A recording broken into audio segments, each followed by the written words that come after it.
What have you found about the way we structure language and the way our brains work? I have found that memory appears to be greater in hunter-gatherers who only have oral language and not written language. There are studies that show that reading Mandarin uses parts of the brain that reading Latin-based scripts, alphabetic scripts, doesn't. I've also seen studies say if you speak Mandarin and you read in Mandarin versus if you speak a Latin language, you see meaningful changes in networks across the brain. What if everything you thought you knew about language was wrong? Try to prove me wrong. For decades, linguists believed in universal grammar, a built-in blueprint for how all humans speak. Creating explanatory theories that extend so vastly far beyond any evidence that's available. Language and the existence of universal grammar continue to be tested and explored in the evolving field of linguistics. But one man, deep in the Amazon, uncovered something that changed everything. Daniel Everett, linguist, explorer, disruptor.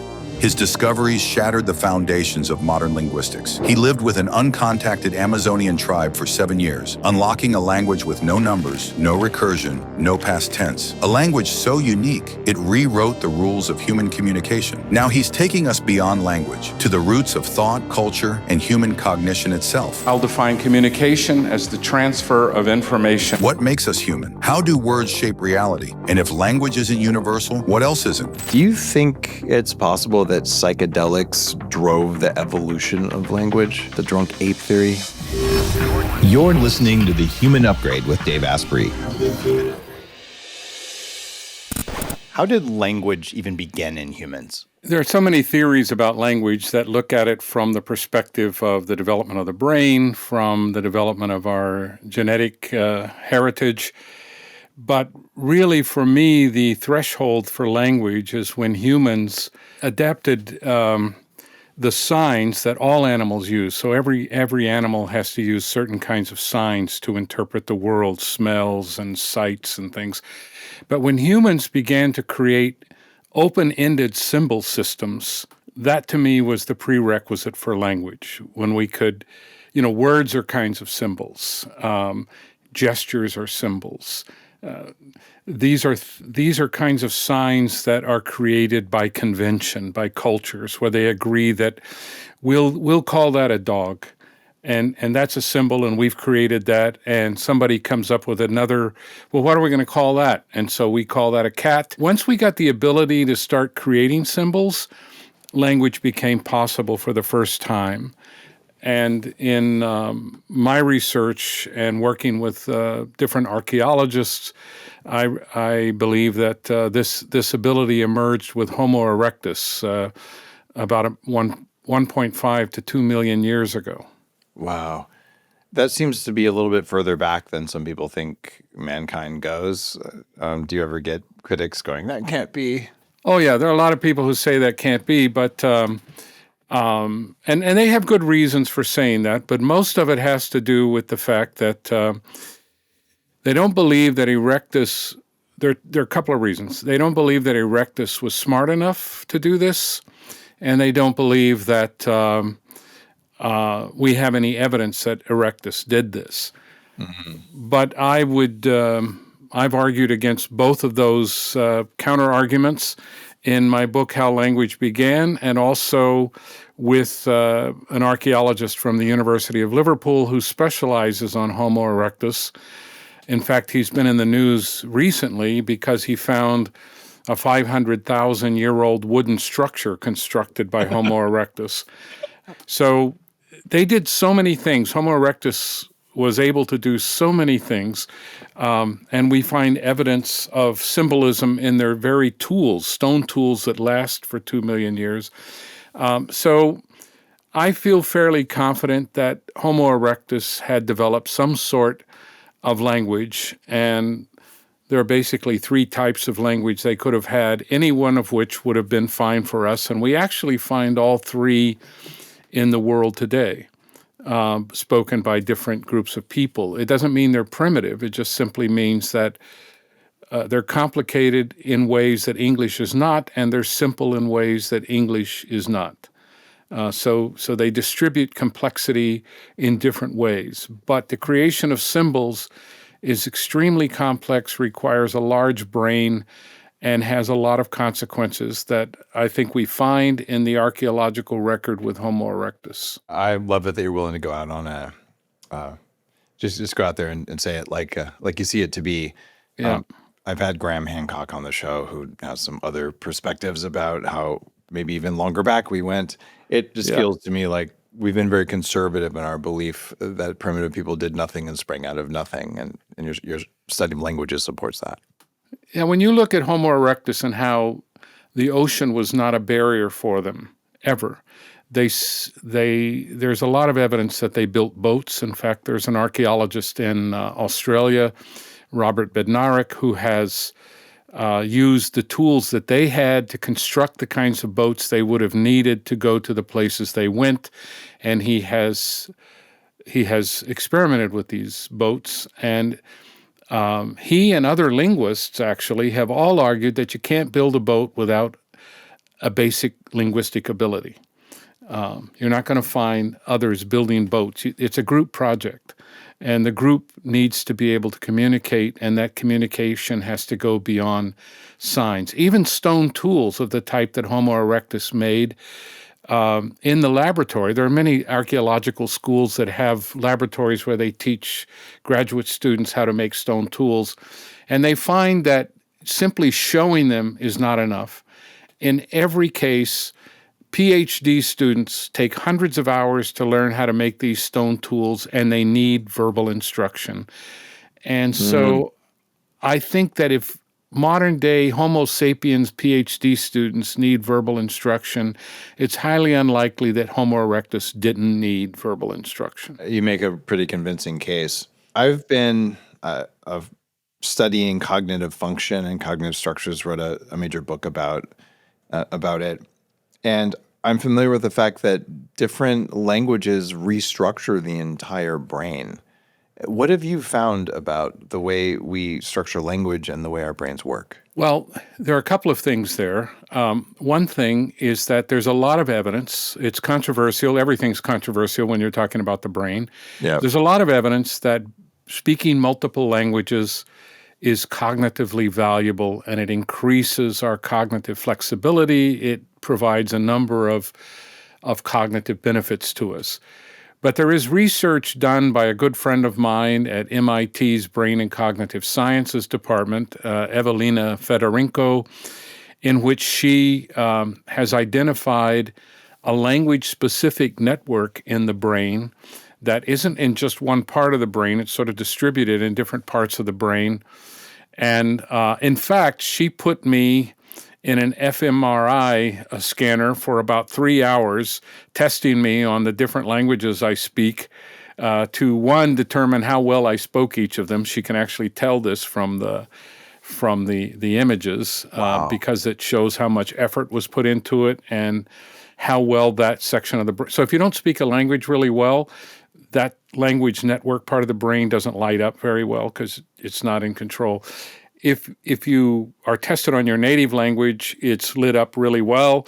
And if you speak another language really well, it lights up in a very similar fashion. And then she was able to see how much effort, cognitive effort I was putting into it based on electrical impulses and I think blood flow, I'm not sure. But that was really interesting. And she's done these experiments on dozens of languages from many different language families. And this part of the brain is not used for music. It's not used for mathematics. It's used for language, and that's all it's used for. And she's found this in language after language. Again, it's controversial, but she's been extremely successful in defending her position. She has a large lab at MIT, and they're doing experiments all the time, following up on stuff. So on the one hand, our brain is adapted for language. We've evolved to speak. But on the other hand,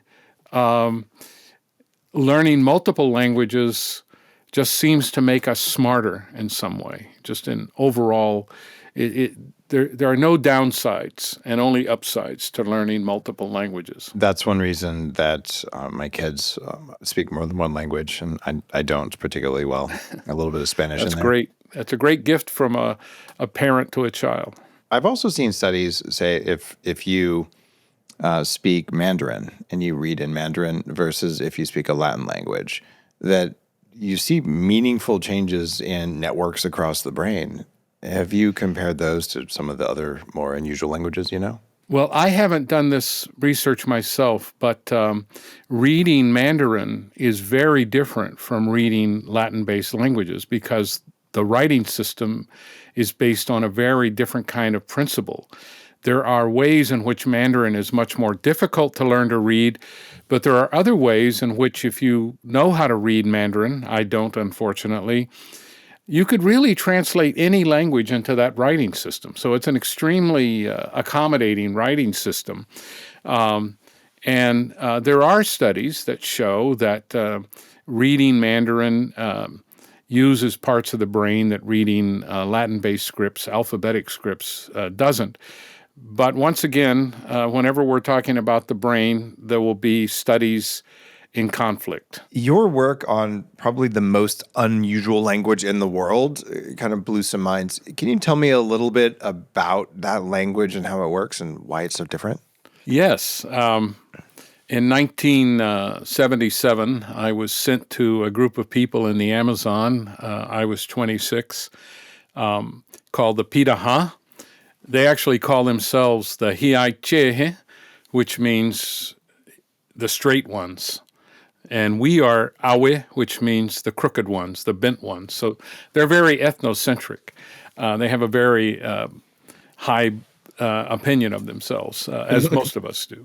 And so I was sent there because I had done well in my linguistics classes, training to be a missionary. I'm certainly not a missionary anymore. I'm an atheist these days. But I went there because I had done well in linguistics and their language had not been able to be understood by anybody else.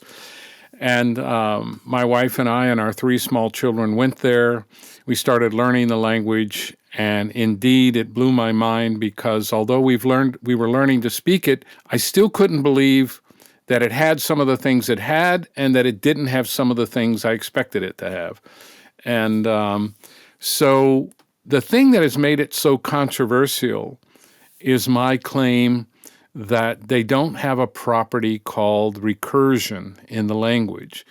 And recursion simply means one thing recurring inside another of the same type. So to give you an example, I can take a noun, say truck, and I can put another noun in it and get truck driver. So driver's a noun, truck's a noun. I get the 2 together, I got truck driver.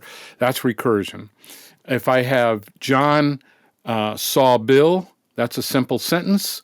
But if I put it inside another sentence, Bill said that John saw Bill, then that's recursion, or at least many linguists would claim that it is. Technically, it's not fully recursion, but the simplest way to describe it is as recursion. So I've argued that Pirahã doesn't have things like that. It just doesn't. And when I first made that claim, which was exactly 20 years ago this year,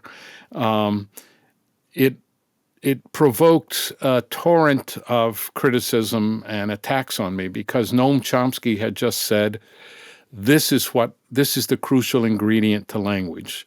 Recursion is what makes languages possible. So if there's a language that doesn't have it, it clearly isn't necessary for language. Just one language out of 8,000 shows that. But since then, other languages have been shown to appear to lack recursion. So how would the Pirahã say John said that Bill saw Mary? They would say John spoke. Bill saw Mary. And you can interpret that as together, or you can interpret them as 2 separate events. It's possible for John to speak, and that has nothing to do with Bill saw Mary, and then separately you say Bill saw Mary. It's also possible that Bill saw Mary is what John spoke. But that's a matter of interpretation. It's not part of the grammar. Wow. And when the claim was made about recursion, it was specifically claimed to be for the grammar and for the grammar of sentences. So the Pirahã simply don't have that. And it's been tested now, I don't know how many times, by people going down there, collecting data, running experiments. A group at MIT went down did experiments, collected data, came back, ran it through all sorts of checks on their own, leaving me out of it. In fact, I gave them a lot of texts by the Pirahã stories that were not collected by me, that were collected by a missionary before I got there, so that there could be no claim that I had doctored these in any way. And so they went through all of them. My text, the other missionaries' texts, they went through all of this. They found no evidence whatsoever for recursion. It should have appeared if it was there. And since then, other linguists, recently MIT, Brain and Cognitive Science. The funny thing about MIT is that I'm not liked at all in the linguistics department, but I am liked in the Brain and Cognitive Sciences department. And they had a conference in my honor in 2023, in June of 2023. And a couple of those papers had to do with the lack of recursion and evidence from other languages. Wow.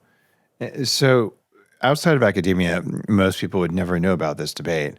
But I got to ask this. Of all the criticism that you received, in what language was the best criticism? Oh, that's a great question. I would have to, I mean, there's been criticism in lots and lots of languages. I've gotten emails from all over the world, literally, from linguists trying to second guess me, or criticizing me. Did you think of this? Did you investigate this?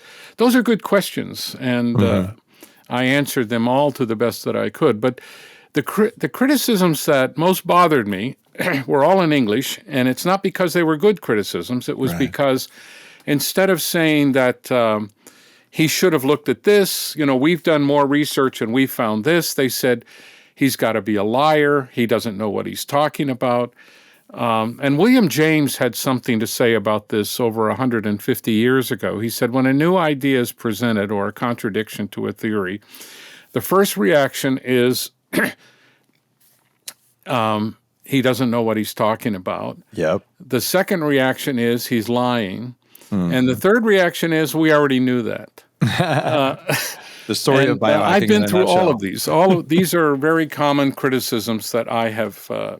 That really summarizes all the criticisms. It seems like all of the things, the longevity movement's been through that. You can't extend human life. Well, actually, we're doing it, and it just happens.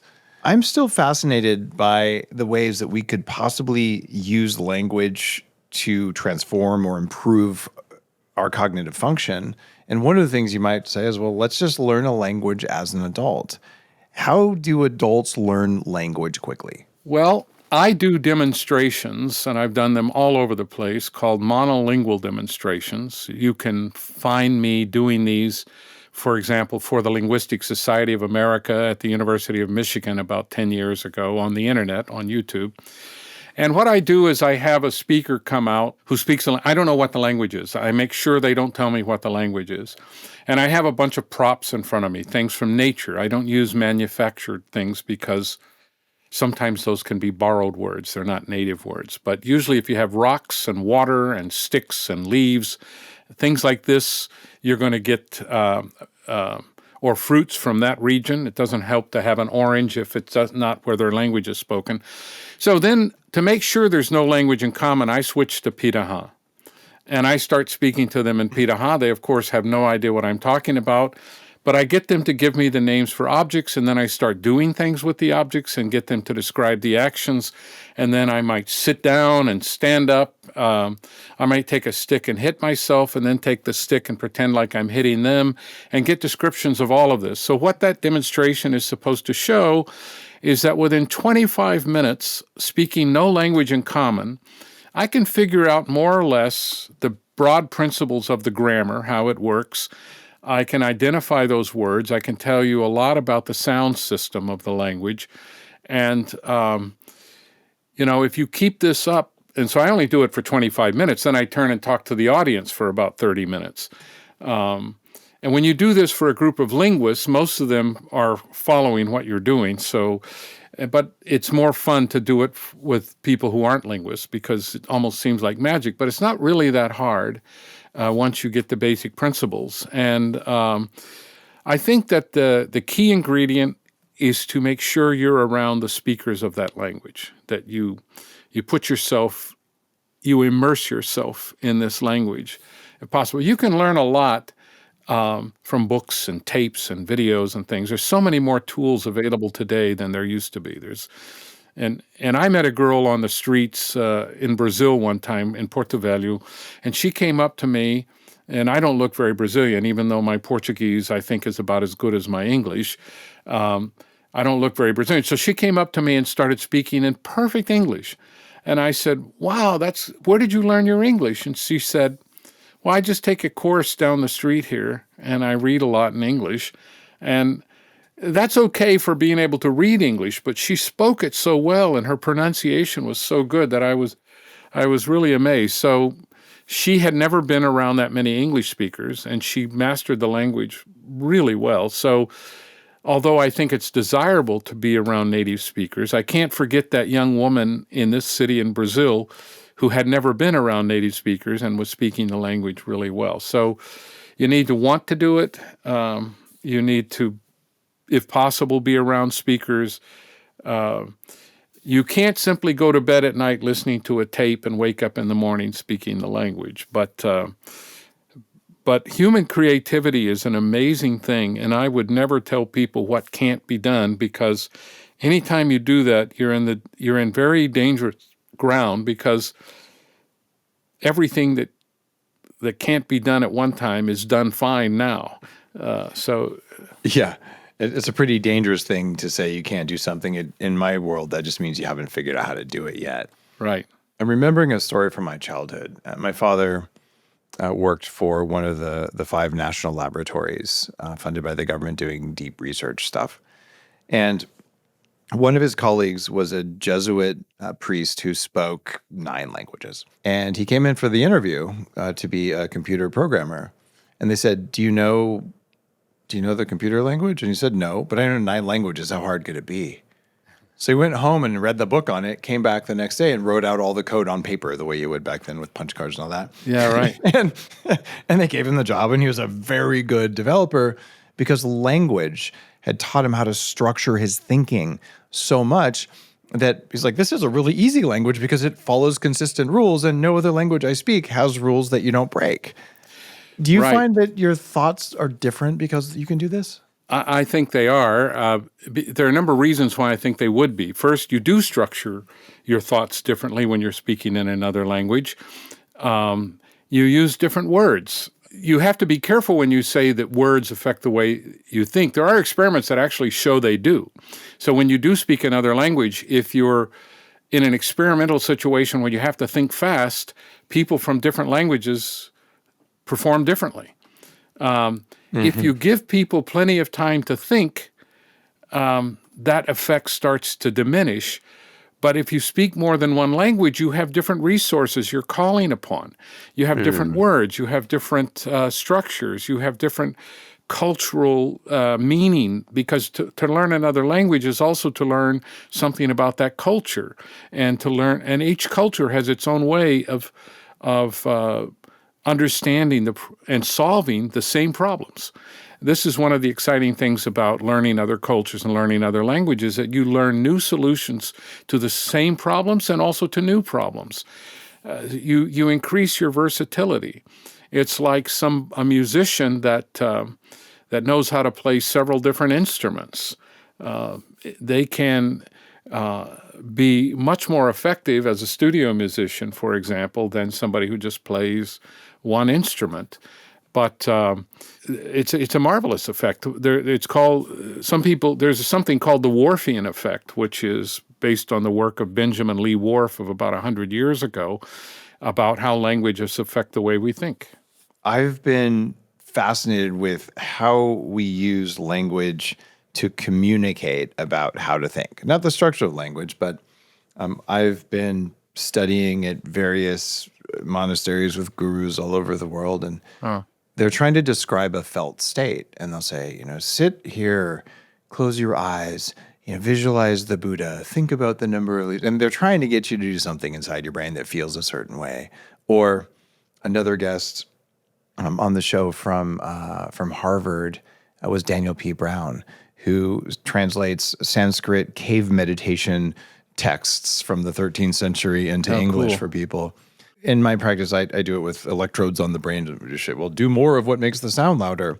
So when we're talking about things like love or a state of bliss or a state of happiness or a state of sacred union or anything that doesn't have a picture with it, how the heck does language communicate that? Well, language, one reason we know that language evolved rather than being created by a supreme being, if I may be so bold, I don't want to offend anyone, is that it doesn't work very well all the time. One reason that there are divorces, one of many reasons, is that miscommunication takes place all the time. And so two people can be talking and using the same language and still not be communicating effectively with one another. But when we go into meditation, when we talk to people who have very different cultural experiences, we communicate with our entire bodies, not just the words that come out of our mouth, but our facial expressions, our body orientation, our hand movements. In Brazil, if you talk to somebody, it doesn't matter what their gender is, male or female, they're probably going to touch you a lot while they're talking to you. This is a Brazilian thing, and it's really a wonderful thing. I remember first talking to someone when I was learning Portuguese in Brazil, a young woman, and she grabbed my arm. And at first I thought, what, is she flirting with me? And then I realized, no, this has nothing to do with it. It doesn't matter what my gender is. Brazilians touch you when they talk. And that's a very effective form of bond building and barrier breaking at the same time they're talking. So when somebody wants to tell me about meditation or about calming down, because I tend to be rather tense a lot, they talk to me slowly, calmly. They show that they have it under control. Their breathing helps. They have gotten used to talking about subjects such as emotional control and brain control and body control that most of us aren't that familiar with talking about. And so they have developed an effective way of communicating holistically with their entire body. And the Pirahã are very good at this. When I talk to the Pirahã, they are so laid back and so chill when they talk that it almost puts me to sleep. Somebody came to visit me once in the tribe, another scientist, and he said, "Boy, I have never seen you this calm. I have never seen you this chill in my whole life." And I said, that's the environment. When I'm talking to these people, I just relax. They just relax me. Dr. Stephen Porges, who's the father of polyvagal theory, has done a lot of work on intonation and the speed of how we speak, and even the difference between female and male voices, harsh guttural sounds, and the direct effect on the nervous system. So it would follow that some languages, when people speak them, they're just going to be neurologically calming in a way that doesn't have anything to do with our thinking about the language or the meaning, just in the way our biology receives them, right? Right. In fact, the Pirahã, because it's a tone language, like Mandarin, for example, they can whistle their language, they can hum their language without any consonants or vowels. So they use consonants and vowels in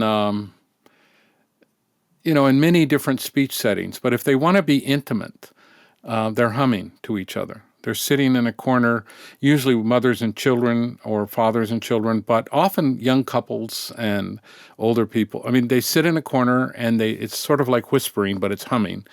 But it works because it's tonal, and they're carrying all the tones in their hums.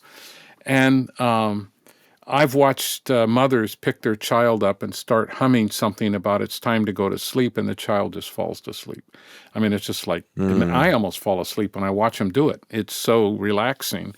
And whistling, when the men are out hunting especially, they whistle to one another, communicating effectively anything that we can communicate with consonants and vowels, they can do whistling or humming. And these just really affect your emotions when you're around this.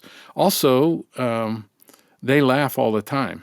They have such amazing sense of humor. So they're not only chill, they not only hum, they not only whistle as normal communication, but they laugh at everything.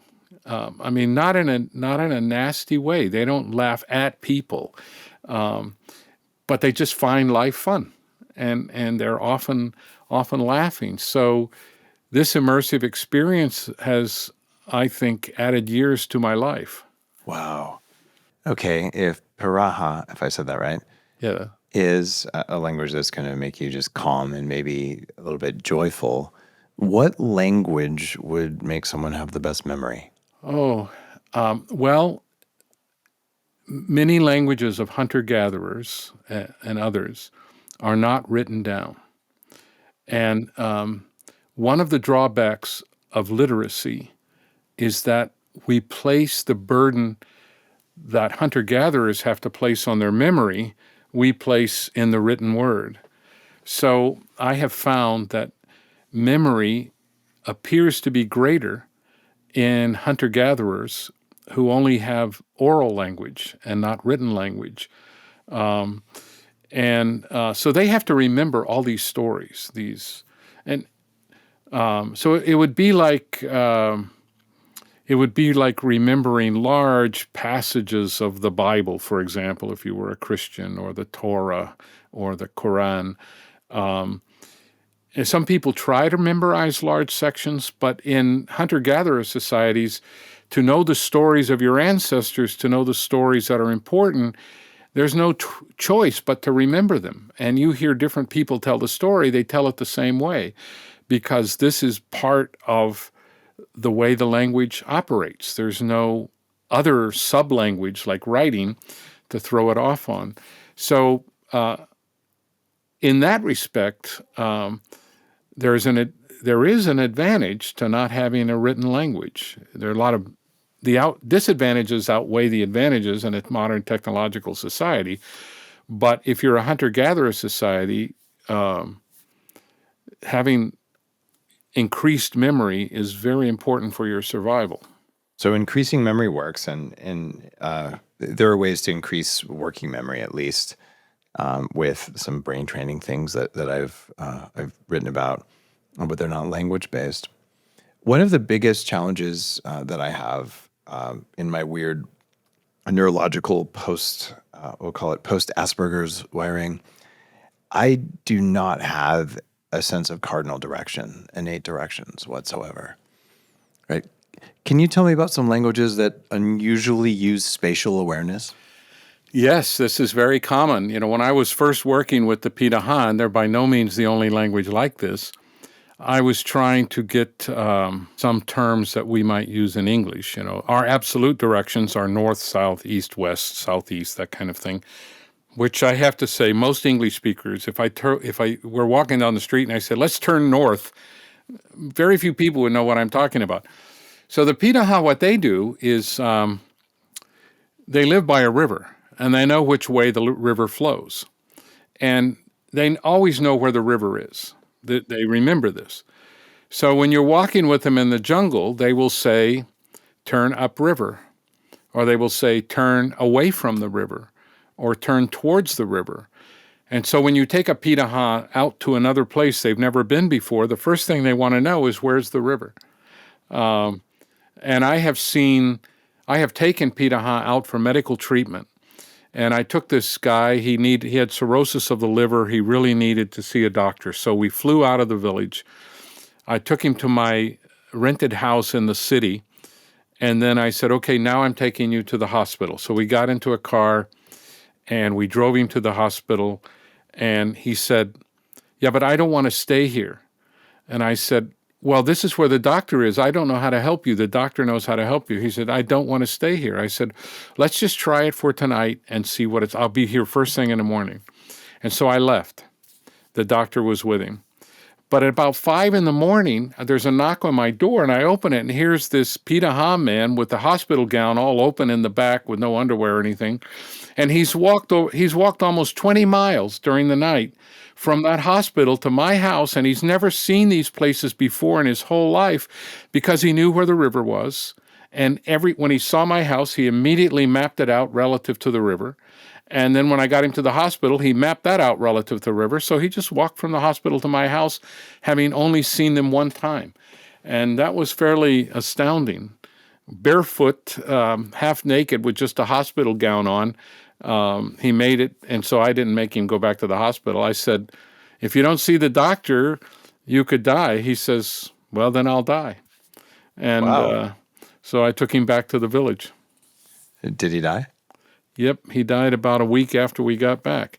But he was not afraid of death. Yeah. I mean, the Pirahã simply don't fear death. They don't like to be sick. Well, nobody likes to be sick. Sure. But he was there with his friends. He told me, he said, I want to die with my brothers. I don't want to die out here. We can learn a lot from that mindset in the West. Yeah. That's an incredible gift. There's another language that fascinates me. I'm always looking at things that I suck at and be like, well, how could I suck less at that? Or just like I'm curious about it. So call me direction blind. And my father, I guess Boy Scout or something, he always knows which way is north. And I'm like, that's gross. Actually, I'd like to do that. So there's a language from the Aboriginals where they only use cardinal directions. So they would say things like the cup is to the east of the plate. Right. So their entire reality is always mapped out in 4 directions. And what that would do to my brain, if I saw the whole world and I always knew, I feel like my sense of self would be so different versus the way some languages would say, well, it's to the left of you or to the right of you. Right. Do you think that affects the way we interact, even with the whole world? Like, are we a part of the world? Is the world part of us? Individualism? How does language affect that? Yeah, there are a lot of experiments that show that different directional systems can lead to very different degrees of effectiveness in navigating through novel environments. So someone like the Pirahã, who basically from the time they're little build a map of their whole environment in their head. Wow. So a Pirahã, they don't have numbers, so they can't say, go 2 kilometers that way and I'll meet you out there, or go north, go south. They simply have a name for that part of the jungle they want to meet in. And they say, I'll meet you out there. But they've mapped it all out in their brain. But anyway, their directional system based on finding the river, if you know where the river is, if you can find a river, I don't know how this would work in the Sahara Desert. They would be in bad shape. But in most places, like in the U.S., where there are lots of rivers, experiments show that they would find their way around much faster than most of us. And that's exactly what this Pirahã guy did when I took him out to the hospital. If you took me out to a brand new city and showed me somebody's house, then took me to the hospital 20 miles away, I doubt that I could walk back to that house. I might if I could cheat and use street names, but this guy doesn't read and doesn't know any street names and doesn't have a GPS. It feels like you could create a really strong psychedelic experience for the Pirahã, put him in the middle of a circular river. Oh, right. And if like reality just collapsed and they'd probably, go somewhere. What do you think? Yeah, they actually have some sort of circular rivers, oxbow rivers that are vestiges of other rivers, but they always have the main river to refer so to. the main river is dominant then. Okay, that's no fun. Yeah, the main river is dominant. So if you take away the main river, so you put them in a place where there's only one body of water and it keeps going around in a circle, like a moat, or you take them to the Sahara Desert where there simply is no water, that would be extremely difficult for them. It just points out there's so much about objective reality that isn't really that objective. It's very much a subjective reality. We just all have this shared belief about it. It sounds like words don't even reflect objective reality. They're just cultural constructs. Is that real? That's basically what a symbol is. It's a cultural construct, and it doesn't have to reflect objective reality. It only has to reflect how the people want to talk about it. This is something that comes up again and again, So what is fact and what is fiction? We tend to think there's this hard line between the two that every culture observes. But I've been in many societies where I really can't tell when they're talking about something, whether that's fact or fiction. And sometimes it seems to be a blend of both. So the Pirahã believe in jungle. Oh, you mean like the news? I get it. Yeah, right, exactly. The news. If you watch any two people watch the news, and they're going to take away very different conclusions. He said this. No, he didn't. He said this. So that's what another thing that points to the fact that language evolved, because it's not, I once was interviewed, about 40 years ago, I was interviewed by the New York Times because somebody had claimed that a language of South America, Aymara, was the perfect logical language. It was even more logical than computer languages, and that if we all spoke this, there would be no ambiguity. And I told the reporter, I said, it's just impossible that this is the case, because human languages are superior and more complex than computer languages because they have ambiguity and because they have vagueness. No politician could survive without ambiguity and vagueness. We all use these things purposely to mislead people. So one of the functions of language is to mislead people. Oh, wait, there's a tiger over here. We better not come because I actually saw food over here and I don't want to share it with anybody. So lying is can be to our advantage, which is why everybody lies. Did we invent language so we could lie? Well, I think lying is a big part of it. I think that lying was there from the very beginning. My dog lies. They will. They'll try to hide things. And we've seen chimpanzees, they'll misdirect others to hide the banana Exactly. or whatever. Lying is not unique to us, but we're just better at it because we have language, and we can say it with a straight face. We can say we're not lying. So like the Pirahã have these little endings at the end of every verb that tells me the degree of certainty I have for what I just said. Whoa. Did I deduce it? Did I induce it? Did I just hear somebody say that? They're just little particles, and each one of them tells me that. Somebody said, so we always know they're telling the truth. I said, no, sometimes they will use the one that means absolute truth when they're lying. Imagine if every post on the internet, if the author was saying, here's one of three things. I'm pretty sure I heard it somewhere, and no, I've studied the crap out of this. Wow, that would blow. All this time people are that's true, that's not true. It's actually probably somewhere in the middle. Well, okay, right. That's cool. So they could say that, but in Pirahã, you have to say it. It's part of the verb. You have no other option. Oh, man, this is so mind-blowing. All right. Do you think there's a secret universal language that's hidden underneath all languages? Well, that is the view of some linguists, actually, called universal grammar. Mm-hmm. Actually, universal grammar is an idea that started with in the 13th century with the monk Roger Bacon. He was the first one to use this term.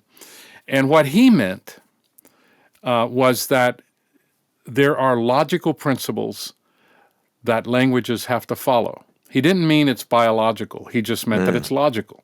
The same term, universal grammar, was first used in the United States in 1865 by the American philosopher Charles Sanders Peirce, whose biography I'm just now finishing.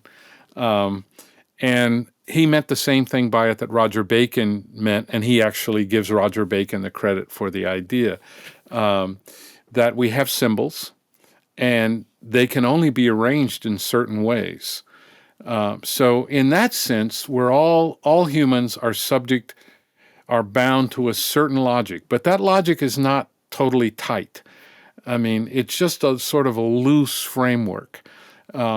So languages can vary tremendously, and how people think about the world and how they talk about the world are very different in each of the 8,000 languages spoken in the world today. So the more we know about those languages, the more we know about how to reason and how to talk about the world and how to solve problems. So, but at the same time, there is a loose logic to how language works. And so if I met aliens, like I commented on in a couple of places on the movie Arrival, where you've got these space aliens coming down and a linguist has to figure out what they're saying. And that's pretty much how fieldwork functions. I mean, I love the movie, not always for the whole movie, but I love the part where she was talking to the aliens or communicating with them, because that's exactly how I would work. And it's one thing that makes learning another language possible. If there were no constraints at all, If languages were utterly different, it would be almost impossible to learn another one. But once we start to learn some of the symbols and start to put them together, the logic doesn't do everything by any means, but it is an extremely useful fallback as we're learning another language. Do you think AI really understands language nuance? Oh, that's a great question. I think AI proves most linguistic theories that are based on biology to be false because there's no biology in AI. Okay, so does it understand the meaning of what it's saying? Maybe not. It's not even necessary that it do that. There was this famous thought experiment by the philosopher John Searle about 45 years ago called the Chinese Room. And he said, let's imagine that you've got a big computer, but it's empty inside. There's a guy in there. And the guy has instructions, and he's got 2 buckets of symbols.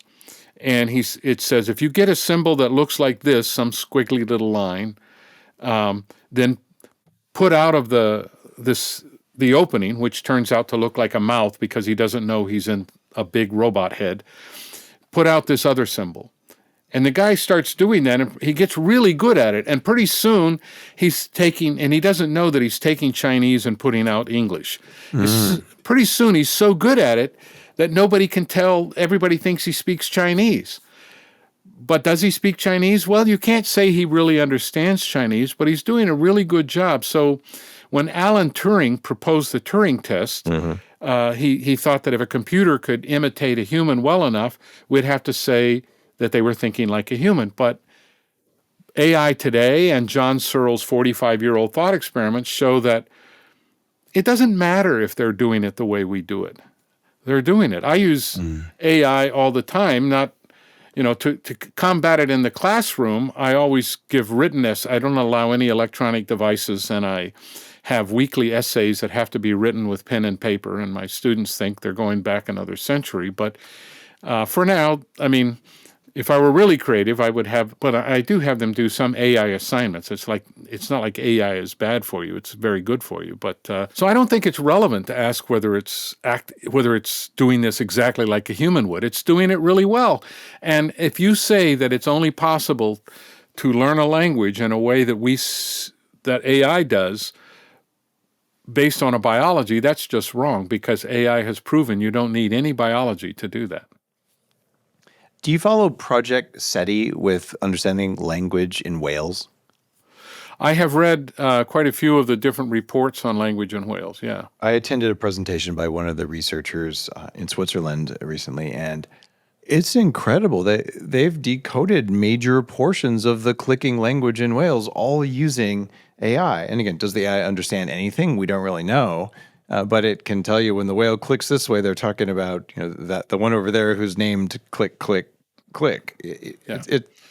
Do you think there's other language all over the world that we're going to be able to decode, like bird language or slime molds, sliming? I don't know. Well, every creature communicates. There's not a living creature that doesn't communicate. The big difference to call it language, in my opinion, is the use of symbols that are created by convention. Can other animals do that? I think almost certainly they can. Can they do it to the same degree that we do? I don't know. But I would never say, again, that an animal can't have a language. I would simply say that until recently, we haven't had the ability to study it like these researchers are doing now. Many linguists would still say, Noam Chomsky is famous for saying that trying to say that an ape or a whale has language is like saying a man jumping out of a 5th-story window flapping his arms is flying.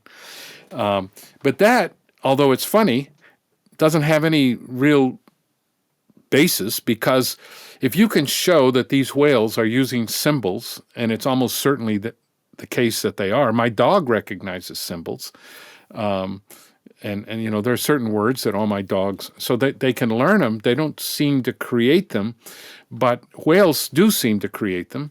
After all, the brain of a sperm whale is over 5,000 cubic centimeters, whereas the brain of the most The biggest brain in the human line was Homo neanderthalensis, which had a brain of about 1,300 to 1,450 cc's. Our brains are about 1,250 cc's, except that European women brains average size is about 950 cc's. So, Did you just say that women have smaller brains than men? yeah, they do because their bodies are smaller. I'm telling my girlfriend. I just Yeah, but my response to that is size doesn't matter. exactly. I was hoping you were going to go there. If not, I would. Yeah. So if a creature, the sperm whale brain is not organized like our brain, but it's 5,000 cubic. I mean, it's huge. It's the biggest brain in the world. So I'm not shocked. Elephants can do things that we never thought possible. Animals, we are animals, and the fact that we think of ourselves, and a lot of this is the influence of the philosopher René Descartes, who basically said that all animals except humans, he would have never called humans animals. Animals are basically meat machines. They don't have any thoughts, they don't have any emotions, they just have instincts and reactions, and so killing them doesn't matter at all. But once you start to study animals and realize we're also animals, that we're better at some things than other animals, and other animals are better at many things than we are, then you start to realize that we've undervalued these creatures, these beautiful sentient creatures that coexist in the world with us. It makes you think about the ethics of what you eat. It makes you think about the ethics of harming others. If whales can speak to each other, what does that mean about killing them? We kill humans, so I guess the people who kill humans aren't too worried about killing whales, but we don't do a lot of eating of humans anyway. It's not too often, although when I was going to school, we used to have some vegans who would blow up laboratories of university researchers working on chicken eggs. Oh, So yeah. That was kind of always, it was like, if Yeah, you're willing that's to not blow up good. one thing, you might as well be willing to eat them. But I guess. Right, exactly. Have you seen the movie Idiocracy? I have not. I've seen it advertised, but I haven't seen it. It's a cult classic. It's hilarious. About the world's smartest man today gets frozen and wakes up 200 years from now accidentally. Or sorry, the world's dumbest man from today gets frozen. And 200 years from now, he wakes up and he's the world's smartest man. Saves the world because they're spraying crops with Gatorade because electrolytes.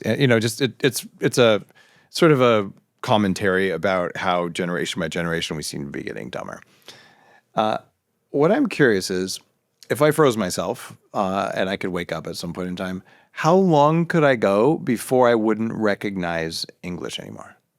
In the last 1,000 years, English 1,000 years ago would be completely unintelligible to us today. You just couldn't understand it. So you don't have to go back 1,000 years. You go back to a few hundred years to Shakespeare, and it's already difficult to follow what Shakespeare's writing if you don't have some sort of marginal notes to tell you what this phrase means and that phrase means.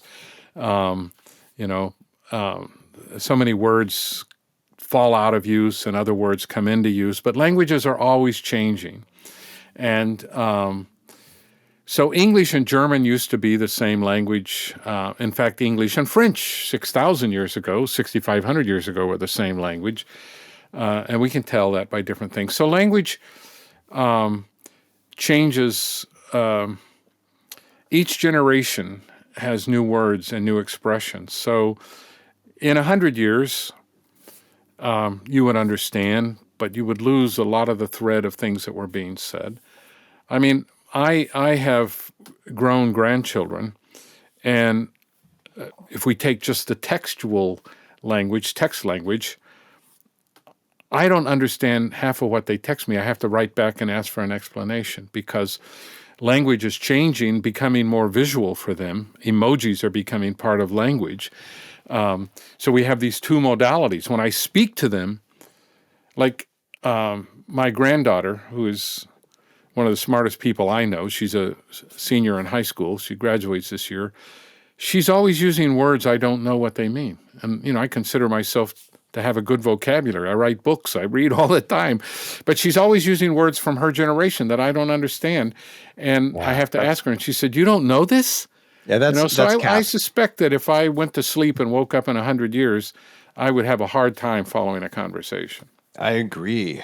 And I'm on the record, wrote a big book about, I'm planning to live to at least 180. And that may sound a little crazy, but hey, I just want 50% better than our current best. I've got AI and gene therapy and 100 years to play around. Maybe I'll make it, maybe I won't. But if I do, when I'm 180, will I understand the language of 12-year-olds? And I kind of think I won't. Well, you won't if you have no contact with them for all that time, but probably you will. So your own speaking, your own language will change. So you'll keep up with them. But if you go to sleep and wake up in 180 years and haven't had that contact, then you probably won't understand them. But if you live constantly and have that kind of regular contact, then I suspect you will be able to follow them as long as you talk to them. The simple rule is we talk like who we talk with.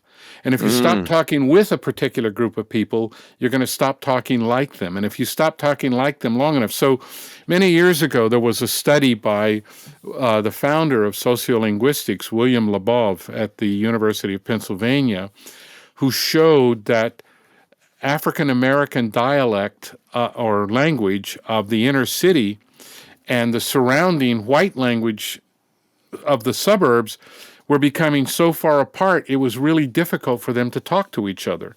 So that's just because they stopped talking to each other, so they stopped talking like each other. And this shows a severe social problem. We're not talking with each other. And we find this along economic lines and age lines and ethnic lines. So one of the great things about diversity is to be able to know what everybody's talking about. You hang around and you listen to different ways of speaking, and it's almost like becoming bilingual. When I lecture to a large class that has a lot of African Americans, I tell my students, especially the white students, I said, you know how to speak English in one way. These people all know how to speak it in two ways. They speak African American vernacular and they speak white English because they've got to speak it. And in my school, growing up in Southern California, 8 miles from the Mexican border, 80% of my friends in school were Spanish-speaking in the home. They all spoke good English, but when you played football or something, everybody was speaking Spanish. So I realized if I wanted to have these friends, I have to learn to speak Spanish, and we had Spanish classes required from third grade on. And I'm so glad that happened. It's not like they didn't speak English. We could speak English, but like if you go to another country, probably they're going to understand English. So you could just, business people, when they travel, they don't have that much time. They speak English and they get by. But if you speak to them in their language or you make a serious effort to learn this other language, that's a great sign of respect on the one hand, and it can show them that you're serious about knowing who they are and getting to know them, not just simply using them for business purposes, at the same time that it's expanding your own consciousness. So you're doing two favors at once. Couldn't you argue that that's cultural appropriation? You're stealing a language from someone else. I mean, there's crazy people out there who would say that, but what do you think? I've heard a lot of people say that. Yeah, people have said that to me. They said, you stole the language from the Pirahã. I said, yeah, well, if I stole the language, they wouldn't be speaking it, would they? I would have taken it out of their mouths, but they're all speaking it just fine. Did I steal math from my math teacher? Just doesn't make any sense at all to say that you're stealing from them because you're learning their language. Thank you. Yes. It's important to learn these languages. The only way you could steal a language is if you took it out of their brain. Exactly. This whole idea that you own a language or a food, it's nonsense. Right. You don't steal food from someone unless you take it off their plate. Exactly. Right? So I eat tacos. Actually, I don't eat tacos because of the corn, but I want to eat tacos. So there. Yeah. I used to eat a lot of tacos growing up, but I don't eat the carbs now either. So, I take the tortilla and scrape everything out. Yeah, carne asada, we can agree. But yeah, you're not stealing tacos. All my good friends in Southern California are still making tacos. They post it on Facebook all the time. So I didn't steal that from them. Yeah. In fact, they would find it rather strange if I didn't like the food I was raised on. And also, no one's ever stolen a hamburger from me. So, Right. I'm very happy. If people want to eat hamburgers in Beijing, that's fine. I don't feel like I've been culturally misappropriated or something like that. cool. Now we're getting into things that are a little humorous, and I'm curious, how does humor change in language? Like, do some languages have a little flag, like I'm joking, or how do you communicate humor differently? Well, we do it, one way we do it is codified jokes, where we have these jokes and we tell them. Pirahã don't have jokes like that, for example. They don't have that. But they use a lot of sarcasm. So that rely on cultural knowledge. So somebody can tell you something, it sounds perfectly serious. So I had Pirahã come in one time because I was always asking them questions about their culture and everything. And the guy comes in and he starts telling me this story about how they kill their babies if they don't like the way they look. And I'm getting like horrified. And at the end, he's told me all this. I'm taking notes.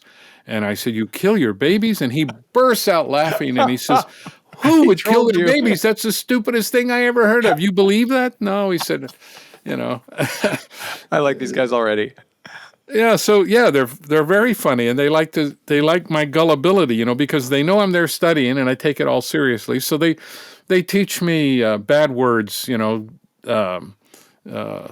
dirty words, just for a joke to see if I'll say it, and then I'll try it out in public, because you have to practice the language, and the guy who taught it to me is elbowing the guy next to him. He said, "Watch, he's going to say this word." So. But they don't mean to humiliate me. It's just fun for them. And,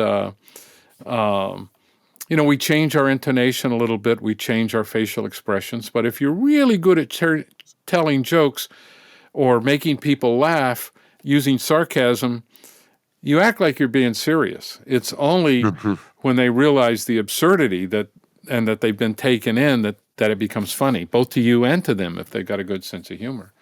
Wow, that's definitely the way. But there are linguists have written entire books on humor and how humor works in language. It's not something that I've studied profoundly, but I have friends who specialize in the study of humor in language. I ran a little experiment once, and I will confess, there are sounds in Swedish and French.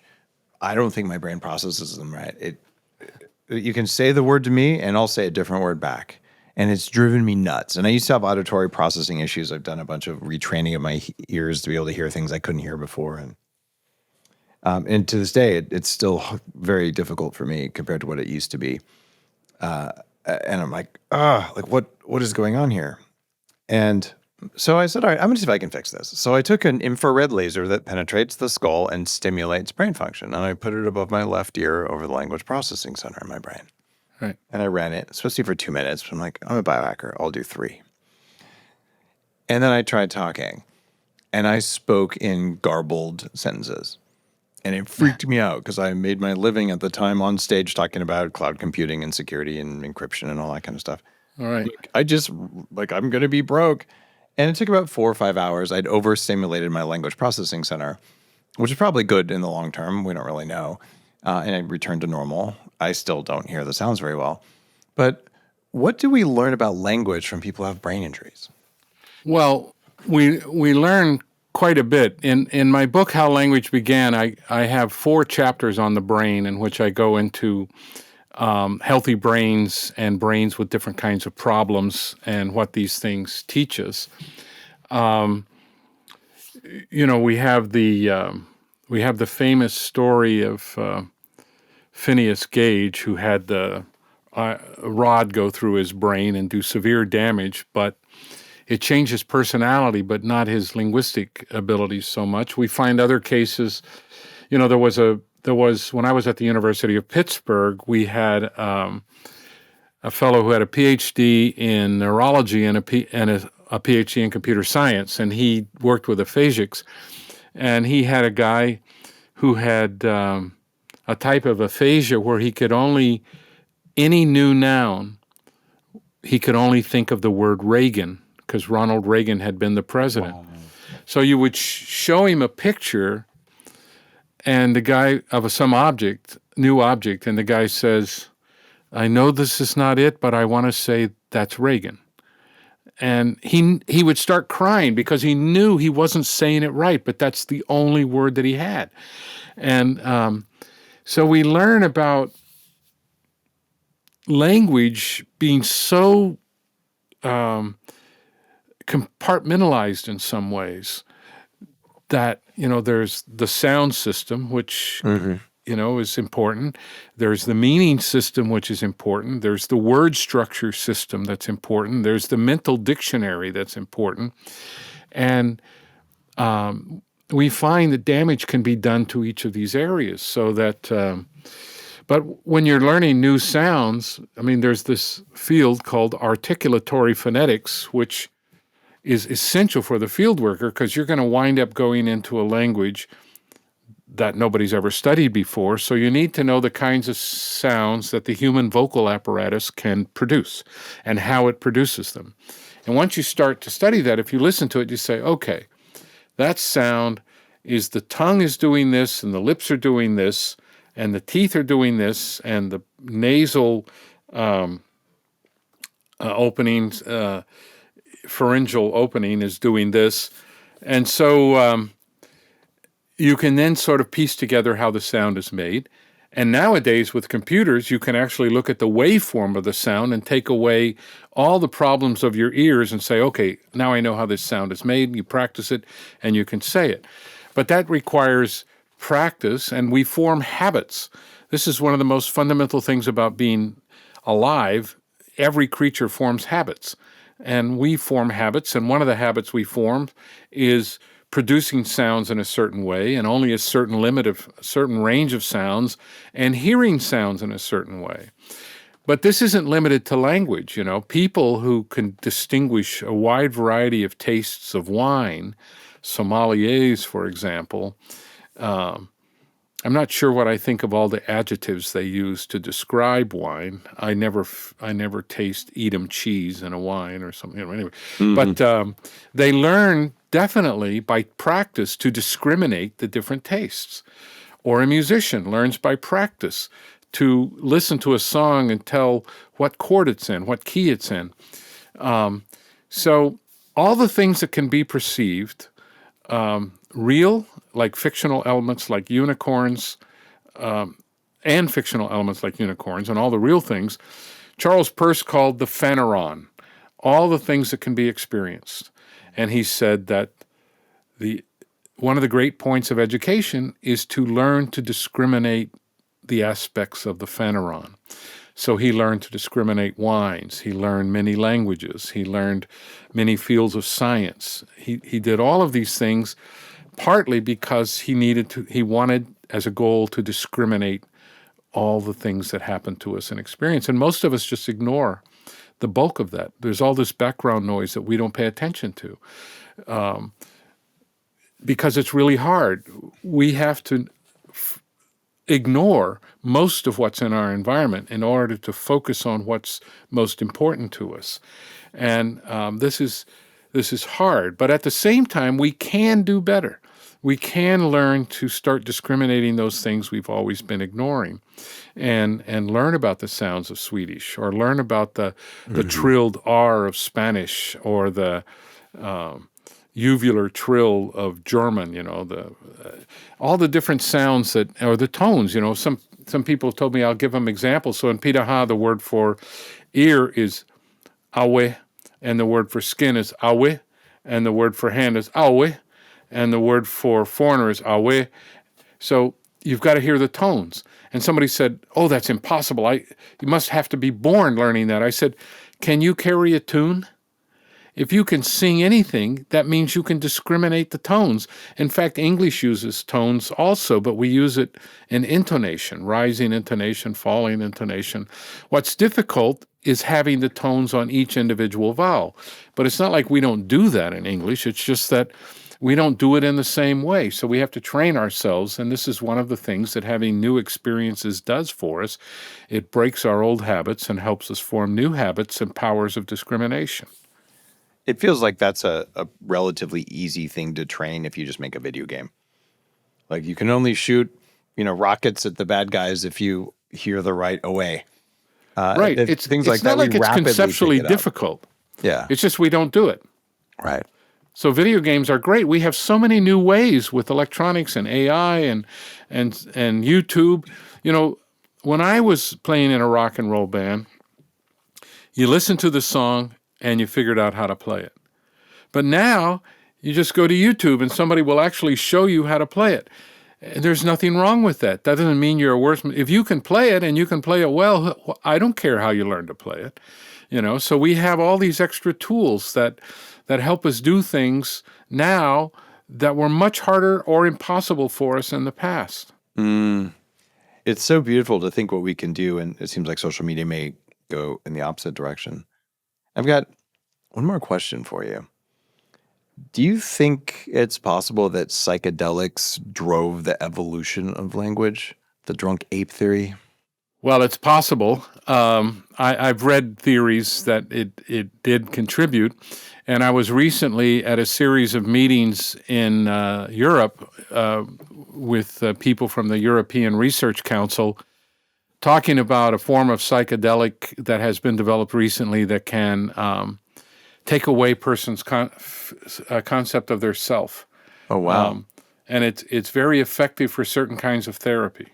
But I'm a child of California in the 60s, and we took a lot of psychedelics back then, and I certainly feel that they were consciousness expanding. And in my own case, I never had a negative reaction. It was just taught me to think, I thought, at least at the time, in different ways about the world. So it's possible, but there's certainly a lot of language development. I don't know that Homo erectus ever had access to psychedelics. I can't prove they did or they didn't. So this is one of those things where we just would need a record of all the plants they ate and everything that was in their environment to say this. I can't say that it's implausible. I can't even say that it's plausible because I haven't read enough about it. But again, it's silly to rule out everything as impossible. One of the things that worries me about the world today, especially when I listen to political discourse, is everything seems simple to people. It's just obvious, black and white. They could be on opposite sides. What's black for me could be white for you and vice versa, but it still seems simple. So you take a political position and somebody says, well, that's just wrong. Well, it might be, but, nothing is as simple as we like to think it is. We like to simplify because it makes our lives simpler. Right. We like to be right, and we like to think we're right, so we rule out possibilities. And that's really not the way of science. Charles Peirce had an expression that I really like, which is, do not block the way of inquiry. Do not block the possibility of finding out new things. Investigate everything. William James didn't believe in ghosts, but he didn't tell people they were wrong to believe in ghosts. He simply did experiments. He went to seances. He went to haunted houses. He investigated this. And at the end, he said, I can't really say it's totally wrong. Wow. He said, I'm not totally convinced they're there, and I'm not totally convinced they're not there. There's more plausibility than I thought when I started this. And that's like an honest conclusion, even if I don't agree with him, but I didn't do the research he did. Such a fascinating thing. I look at the way my mind understands the world around me, and there's a whole picture inside there. And I've done a lot of esoteric practices, and I can have this picture that isn't really what I just see. And I know language is a part of it, and I know that I don't really have much of a voice in my head anymore. And I've been pondering more and more what's really going on in there. How do we use language to enhance our cognitive function?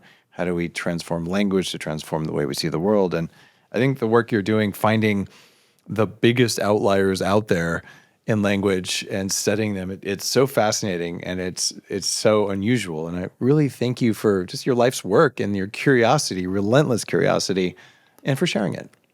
Thank you so much for having me and giving me an opportunity to talk about these things. You have a that are so URL where important to people me. who are interested in becoming linguists can learn about your work, and it's fascinating stuff if you're into how does the brain really work, and a lot of the audience is. Where do people find your books? It's at daneverettbooks.com. DanEverettBooks.com. No space. Yeah, All just right. daneverettbooks.com. Well, keep studying all the cool languages. If you ever write a book in Klingon, I want to read it. I just don't know how. And much appreciation. Yeah, well, thank you very much for having me, and I hope more people take it upon themselves to study languages as a result of this conversation. See you next time on the Human Upgrade Podcast.